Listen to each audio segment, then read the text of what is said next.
Greetings bazalwane. Lo myalezo uphathelwe ngumfundisi kunye nenkokheli zonke zasengangelizwe Assemblies of God. Ngenxa yamaxesha anzima esiphila kuwo we-COVID-19, ibandla liququzela ukufumana indlela ngendlela zokuxhumana nabazalwane ngamaxesha onke kwindawo ngendawo. Siyavuya ke ukunazisa into yobana side sasifumana isisombululo, kanti ke esi sombululo sizophinde sincedise ekutheni sikwazi ukubona abazalwane abadinga uncedo lwethu silibandla ngokupheleleyo. Eyona nto edingakalayo ke kuwe mzalwane wami ukudawunloada i-app ebizwa ngokuthi yiGather kwifowuni yakho.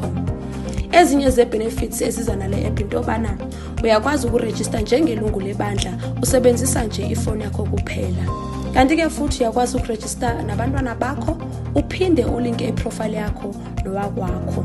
Uyakwazi ukusharisha i-testimonies zakho uphinde ufunde nezinye zabanye abazalwane. Uyakwazi ukuposta i-prayer request, usharishe ilizwi uphinde ubukele inkonzo live.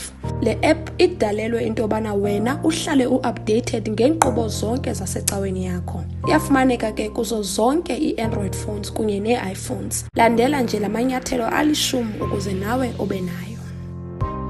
Kwi-Play Store or App Store efonini yakho khangela igama le-app Gather sogqibe uyidownloade. Ukwenza oku ke uzawudinga idatha or internet connection. Xa sele ikhona i-app efonini yakho yivule ukuze ukwazi ukurejista kuyo. Ulandelise ngokufaka i-organization ID and church ID. Ukuba ungumzalwane wasengangelizwe Assemblies of God, sebenzisa ezi details. Gcwalisa yonke i-information yakho ucofe usave xa sele ugqibile. Qhubeka ugcwalise information yonke ku-page 2 ukuyotsho ku-page 4. Ukuba utshatile, cela owakwakho azirejiste naye kwifowuni yakhe. Oku kuncedisa ekutheni ukwazi ukulinka iprofile yakho nowakwakho.